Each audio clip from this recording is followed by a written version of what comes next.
So I wasn't sure who my audience would be today. Little did I know that all the PT folks would show up. But thanks for showing up.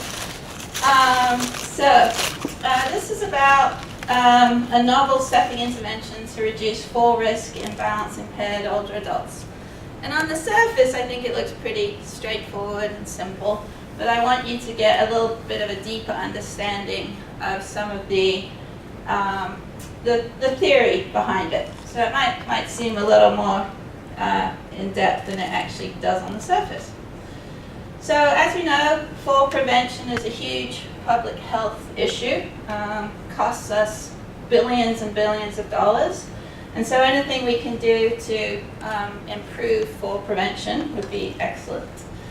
And if you think about how many things we do in everyday life that require you to do two things at once, these have been shown to actually lead to an increased risk of fall. So can anyone think of two activities that you might do regularly at the same time? Walking and texting. Walking and texting. So that is the classic one. And around campus now, I don't know if you've noticed, like on some of the crosswalks, they have signs saying look up. Yes. Yep. Stop texting, Yes. Look up, save your life. Something like that. So we know that that's a risk of falls. We also know, as you might know, balance in itself is multifactorial, lots of issues going on. Just from the sensory system alone, vision, vestibular, somatosensory, you've got strength issues and so forth. So one thing we do know is that impaired voluntary stepping is a risk of falls. So you might be familiar with the different strategies to prevent a fall. So one of them is the ankle strategy, if you've just given a little bit of a perturbation. Another one might be if you change your base of support and you do more like a hip strategy. And then the final one is a stepping strategy. So if we're about to lose our balance, what we might do is just take a quick step and come back, all right? And of course we could lose our balance in any direction, right? So it's not good just training in one direction, because likely you're going to be losing your balance all over the place. So we need to be able to do that in multiple directions. So let's just take a look and see how important it is from a dual tasking perspective. Watch as this man, so consumed by his cell phone conversation, ends up head over heels on the train tracks. Look at that again as he takes talking on his cell phone one step too far. This man, so consumed by his cell phone conversation, ends up head over heels on the train tracks. Look at that again as he takes talking on his cell phone one step too far. So, Was he okay? he did. He survived to tell well, I don't know if he told the tale, but he did survive. So, but just look, this is a healthy guy, right? Healthy guy, we think he's cognitively intact. I guess we'd have to double check. But there he is. He's just talking on the cell phone, so oblivious, he walks off the track. Okay, so this is a serious issue, not just for our patients, but for all of us as well, all of the healthy people too. So let me show you a couple of the tug. I know all the PT folks are going to know the tug well, but let's just go through it for the sake of showing everyone. So I need a volunteer, please. Come on, Josh. Step up.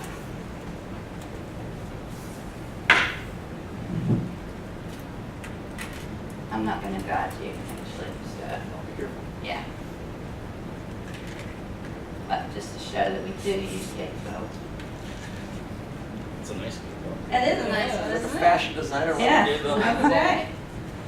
All right. So I'd also like someone to be my assistant over here. So Danu, and if you could write these times down for me. All right, Josh. So the first one is what you're going to do. Do you need a demo? I'll demo anyway. Okay. So when I say wait, so you're going to start with your back against the chair.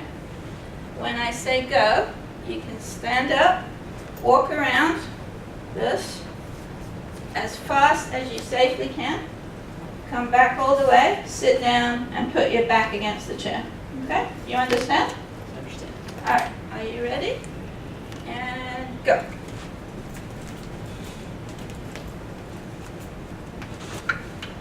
All right. 5.54. That was like a Monty Python walk, I would say. What a slacker. All right. Okay. Well, let's go for the challenging one. All right, Josh. I'd like you to hold this. You're going to do exactly the same, but this time holding this cup of water. And try not to spill it. Okay? Ready? Go.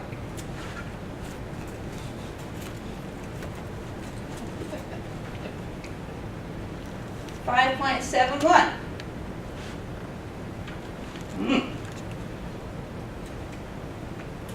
All right, on this one, what you're going to do is say the alphabet out loud, but skipping every other letter. Okay? What I want you to do is just circle everything. Okay? Just circle it. Just circle it. Hey, you stole my tape.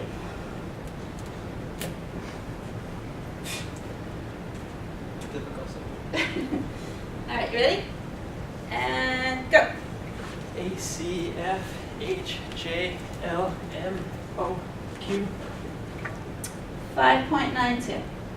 Thank you, Josh. There are a bunch of mistakes there. Take off that. I'm gonna have to review the alphabet. So, great. Do a good demonstration, right? All right, so yeah, let's take a look at the errors we have. So we have one error here. So, actually just one error. Oh, LM. 2 errors. Oh, 2 errors, thank you. Yeah, 2 errors. Okay, so what we see is a slight increase in time.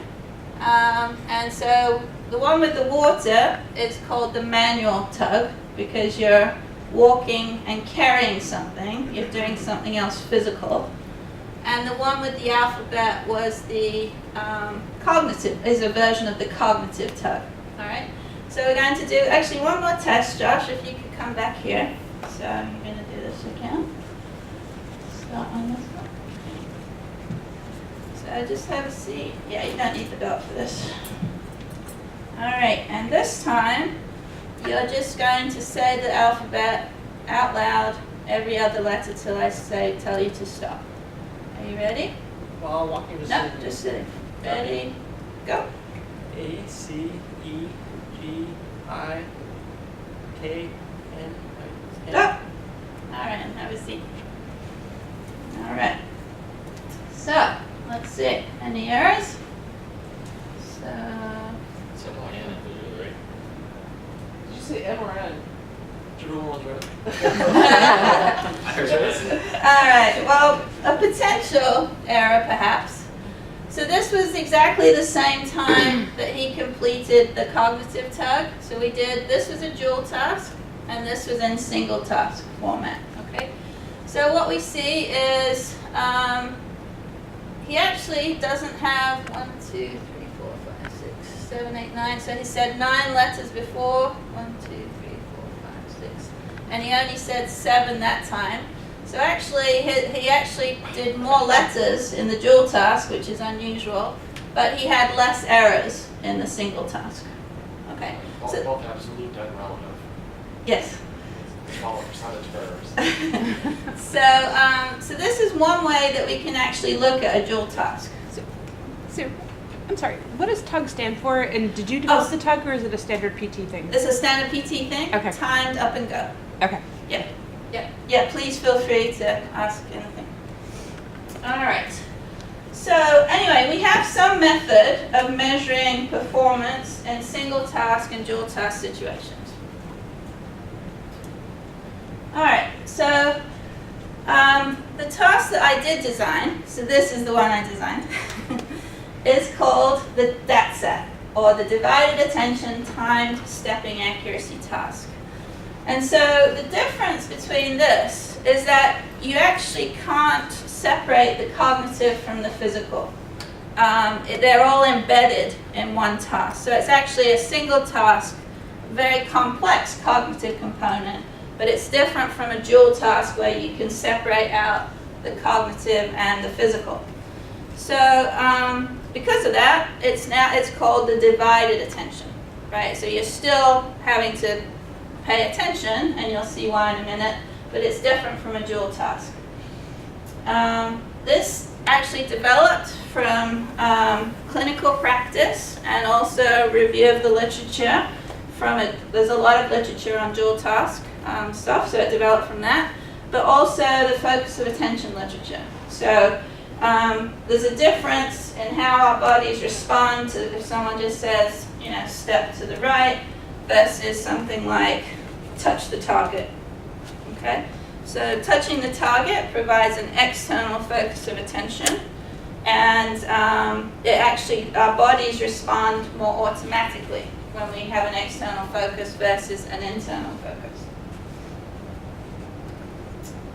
So there's a test out there in the cognitive world called the trail making test. So have you guys heard of that before? No. Yeah. Have you? I have not. All right, good. Have you? Briefly. Have you? Heard the name. Haven't taken it. Yeah. Would you like to take the test? Would you like to take the test? All right, I have pens if anyone needs a pen.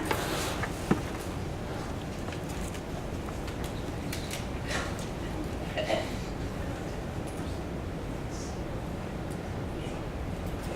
Pen.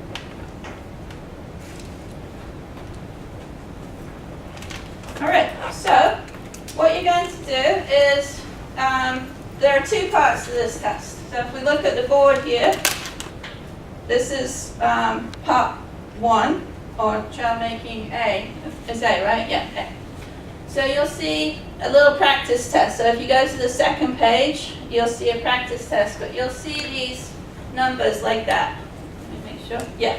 So basically what you're going to do is start with your pen on the paper, and then you're just going to go and run your paper in the consecutive order of the numbers. All right, so I'm not going to time everyone, but this is just practice. Okay, so ready? Go. Oh, right. Try. It has a little bit on the end that you have to, that one's working.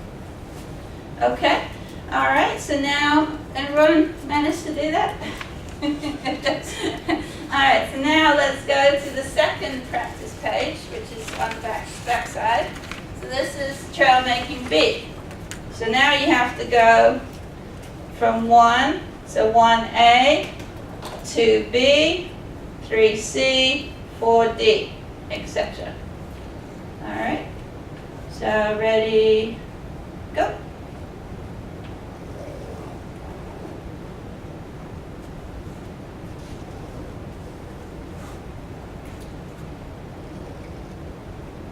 Okay, so actually, so we could actually time you and so forth, but yeah, let's just, I'll give you a rough, actually, can you time yourselves? Do you have an ability to time yourself?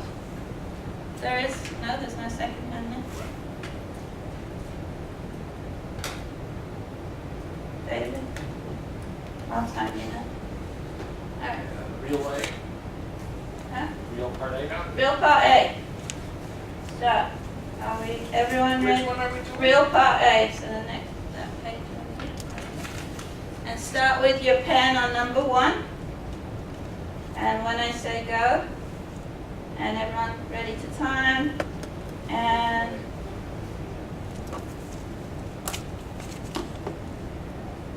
got it right? Ready, go.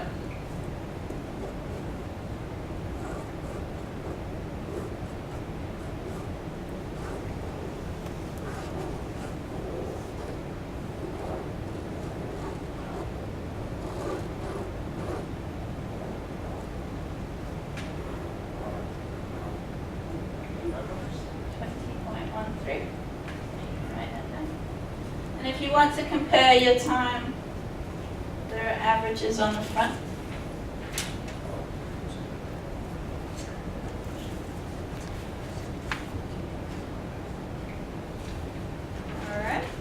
so let's do the part B now. Everyone within normal limits? 29 seconds for average. Yep. And what were you? Mhm. It's a personal question. Don't be shy, you can say it. We're all above average. Below average. Depends on how you look at it. Alright, so now we're going to do number 2. Part 2. Alright, so start with your pens on number 1. And so this is the 1A, 2B, etc. Ready, go.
Okay. How did everyone do? Faster or slower than the first time? Much slower, right? It was much more, it's a harder task, much more difficult. I Okay. also mixed my 1 and my I up. Yeah. What's that? I mixed my 1 and my I up. Oh, well, that's a problem. So, of course, we weren't looking at errors in this, but we could have actually looked for errors on that test as well, right?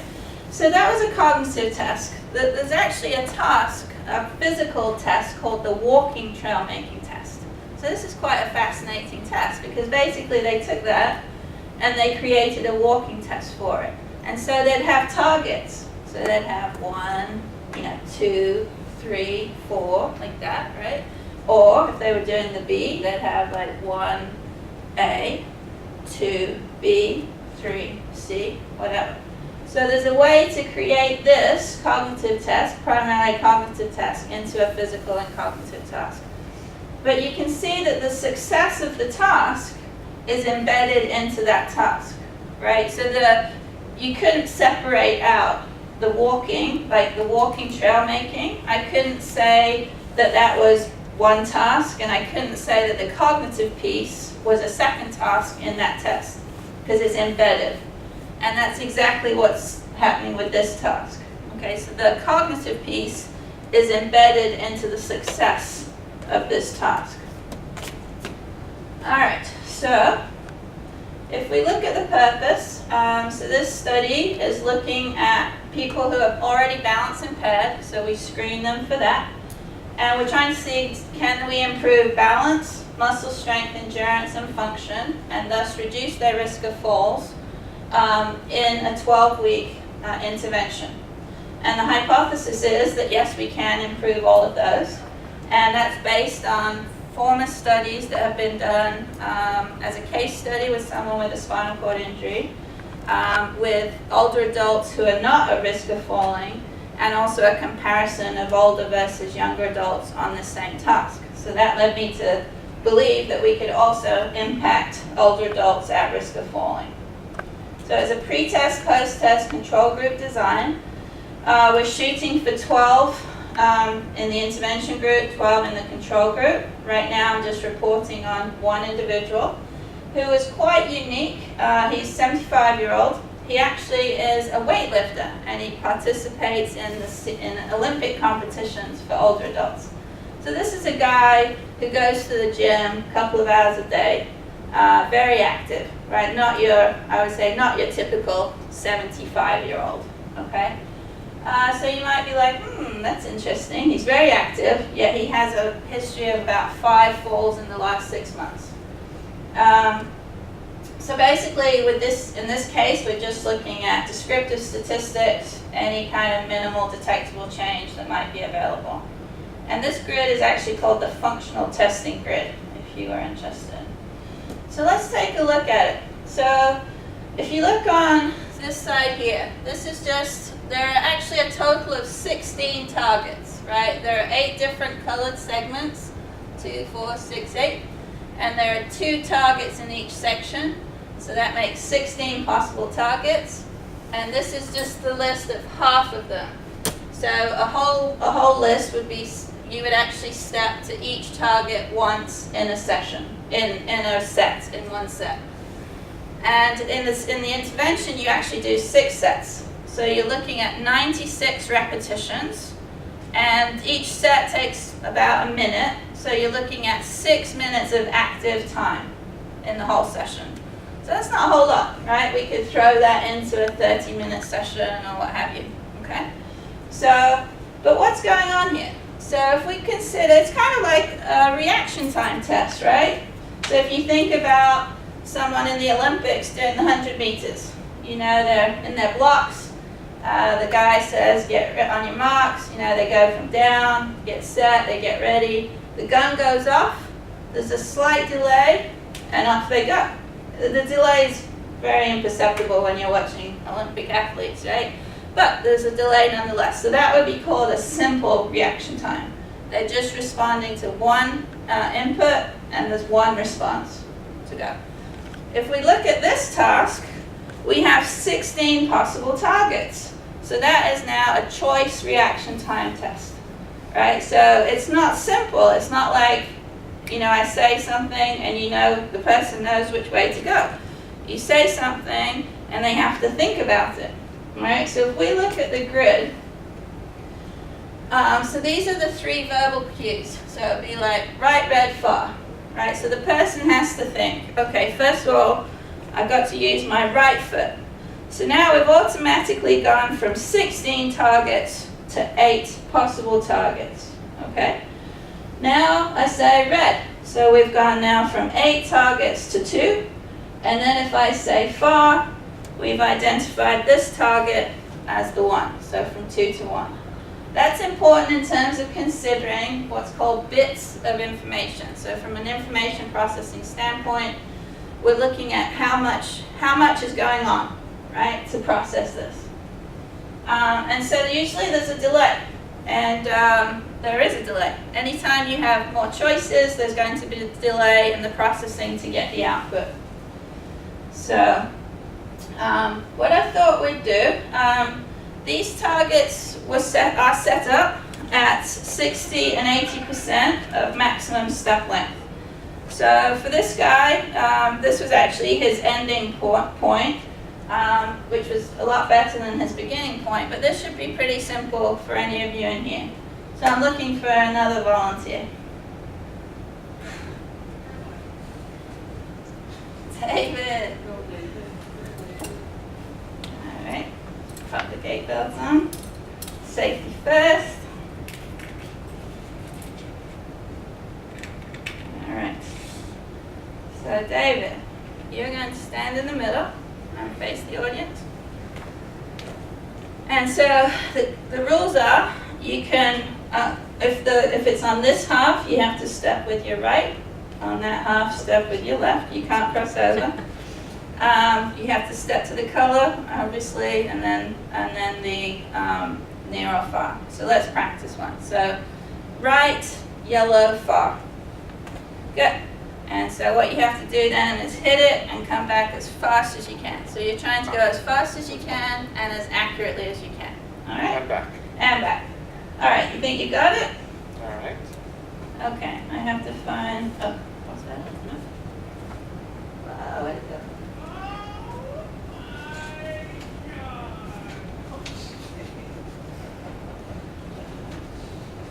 I've lost my instructions. Ah. There's something on the floor there, so. Yeah, no, that's not them.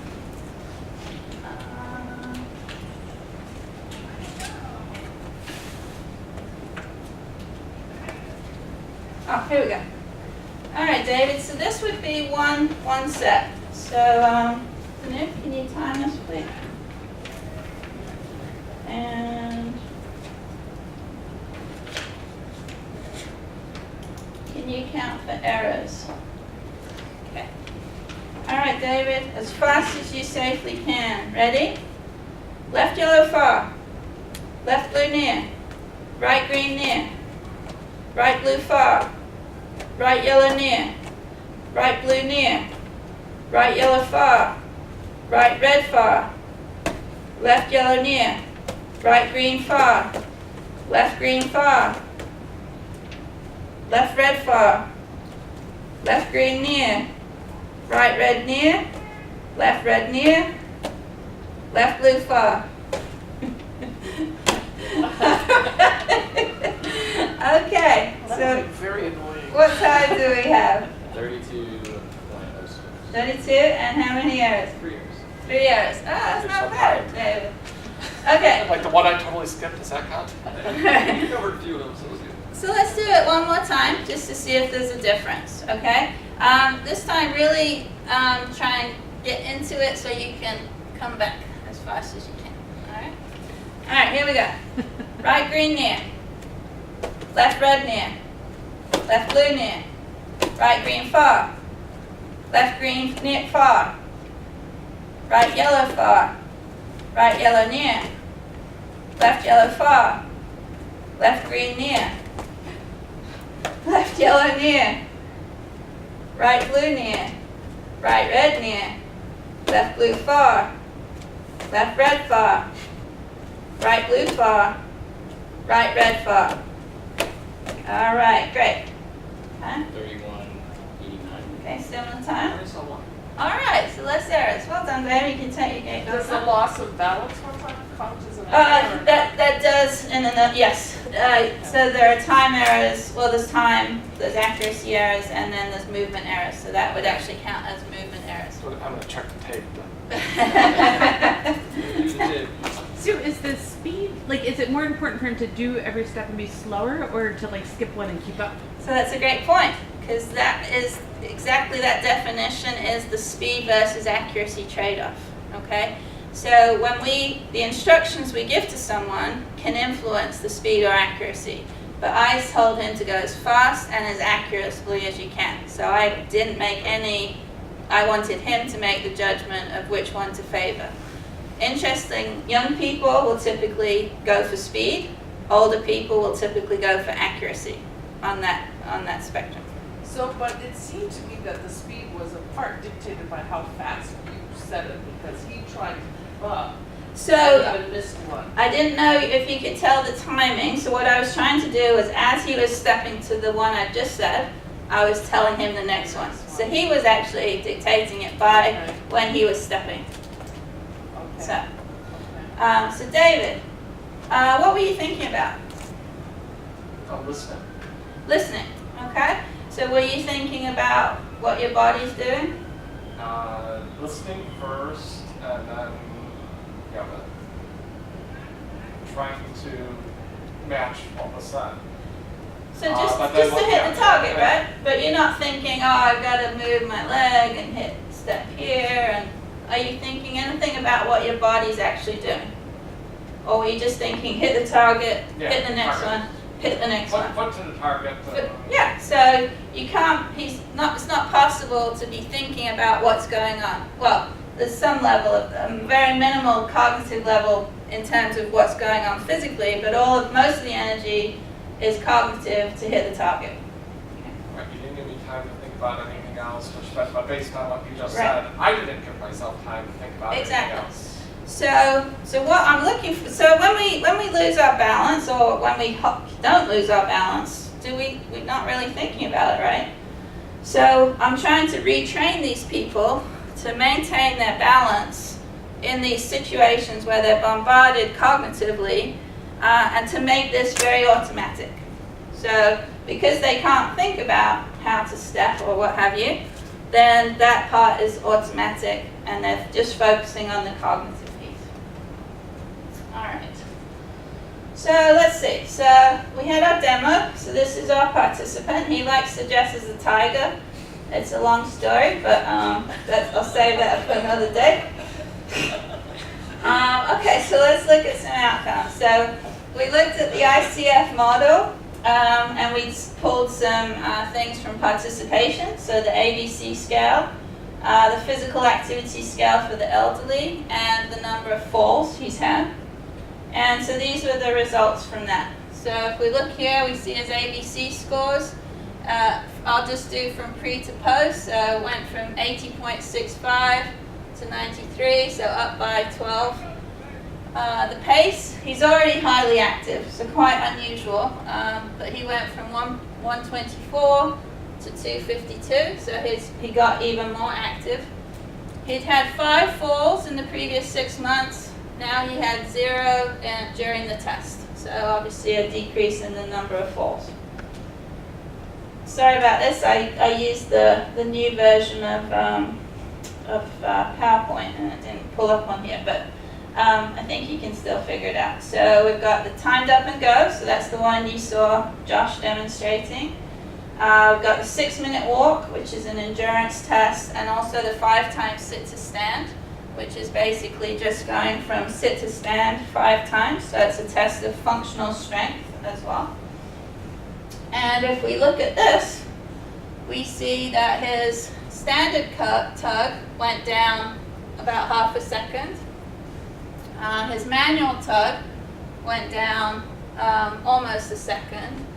But look at his cognitive tug. So this is the one like with the ABC, like Josh was doing earlier. That went down by 2.5 seconds.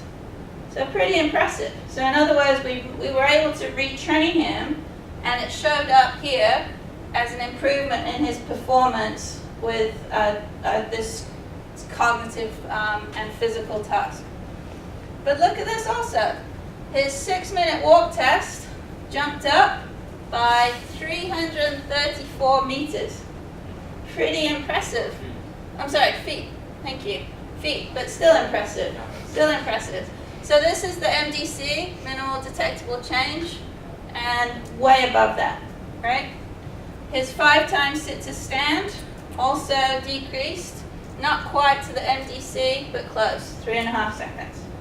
So really good. So thinking about, he's a weightlifter, right? But we were still able to improve his 5 times sit to stand as well. So Josh, what's your thought on why his 6-minute walk improved?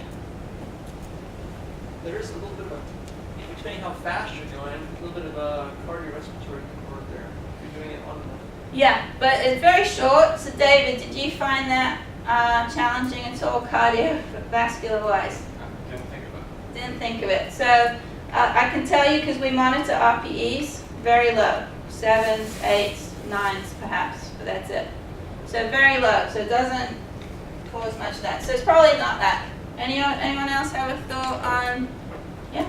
Well, I think it depends how he trains as a weightlifter. Like if you're just doing powerlifting all day long, you know, men are notoriously low on their RPEs when they report on what they're trying for very posture over and show these types, you know. I did a study with a bunch of male cheerleaders, and it was always low RPEs, big exhaustion. So I'd be curious to see what his training was and how that compares to this task.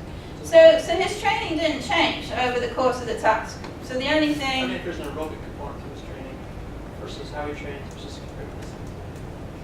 yeah, but if that stayed the same, right? That stayed the same. This is the only thing that was different. That's what I mean. Adding this on adds a little bit of a cardio component. He's not getting his work. Oh, I see. Okay. Okay, so that's possible. Anyone else have a What was thought? the length of the intervention again? Well, it was 30 minutes, but it was Duration, how many weeks? 12. But remember, only 6 active minutes, approximately, in that 30 minutes. So, Danu, any thought on why the 6-minute walk increased so much? So I'm going to say I don't think it was cardiac. But Yeah, I mean, if he's demonstrating more confidence with gait, maybe he's more comfortable in walking further at a higher velocity. yeah, I think that's one reason. Also, I think if you look at each of these movements, so for David, this wasn't very far from in terms of his maximum step length. But for Our guy, it was quite fast. So he had to stretch quite a bit, and then he was pushing off. So my thought is in gait, we have that push off piece at the end, and I think that's a component of what's going on. But anyway, the 5 times sit to stand, I think it's more of the coordination. Obviously here you're having to accept the weight and then push off. And so that's quite similar to sit to stand in some ways. So I think that was came about. Do you adjust the targets based on height of the person? Based on how far they can step. So I measured them at the beginning. So this would be like a forward one. So they'd do 3 of those. They'd do 3 sideway ones. And they'd do 3 backwards ones. And then I'd take the average and take 60% for the near target, 80% for the far. I would remeasure them every two weeks and increase it accordingly. So you'll see in a second. So these were the body structure function measures, MSL, maximum step length, which I just demoed, and single leg stance. So let's look at that. So this is in centimeters. So the MDC for that is 18.59 centimeters. Look at his change, 42.41 centimeters. So what is that in inches? Anyone got a calculator? 42, what is it, 2.2? So it's like 2.54, that's right. So it's over a foot. Are you doing it, Josh? Yeah. Sweet.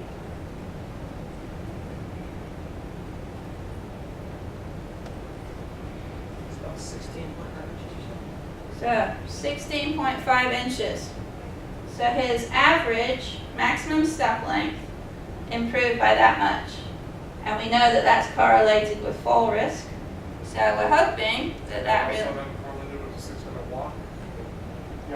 Yeah. Since each stop, if he's taking the same number of steps, and now each step is longer. Yeah, absolutely. So that's that's huge. He started off very low, very short distances, but he got really a lot quicker. A lot further. Okay. But what was interesting, his one leg stance test, he never got better at it. It was always less than 2 seconds. So you would think if you were taking a big step, right, a bigger step, that would require you to be on this single leg for longer. And you would think that would then lead you to be able to hold that position for longer. But he wasn't able to. So this particular task did not translate to that for him. All right, so conclusion, 75-year-old, very active male, multiple falls. He had improvements in all of these areas: balance, confidence, activity, less falls, dynamic balance measured by the tug and average MSL, endurance measured by the 6-minute walk, and functional strength measured by the 5 times sit to stand. No improvements with the static balance, but it was a dynamic task. And nice improvement, there we go, 16.7 inches for the MSL, and really nice improvements in the 6-minute walk. So that is the story from the clinical side. I think what's interesting is that these results were taken from just 6 minutes of training. So just think, could you throw that into one of your PT sessions, potentially? Yeah, something very easy that could really make a clinical difference, I think, quite easily. So could also be, you could train someone to do it as part of a home exercise program as well. All right, so we're obviously out of time. I did just want to show you that there's a little bit more to this than just the clinical side. There's also an fMRI piece. And so one of my colleagues in psychology, Dr. Shamstein, is running this piece. This is looking at perception of biological motion. So in our brains, we have this ability, like if I watch a video of someone running, it is picked up in a certain place in my brain, which is different from if I see like a curtain moving. So they're both motion, right? But one's biological and one's not. And then the difference between like a gross motor skill, like walking, running, jogging, what have you, versus a fine motor skill like, brushing your hair, brushing your teeth, something like that. So these are actually his brain scans. So this was from his pre-test, so we haven't looked at pre to post yet, but just showing you that we do have, we are hitting the right regions that we're looking for, and we'll be able to do more analysis once we get more data.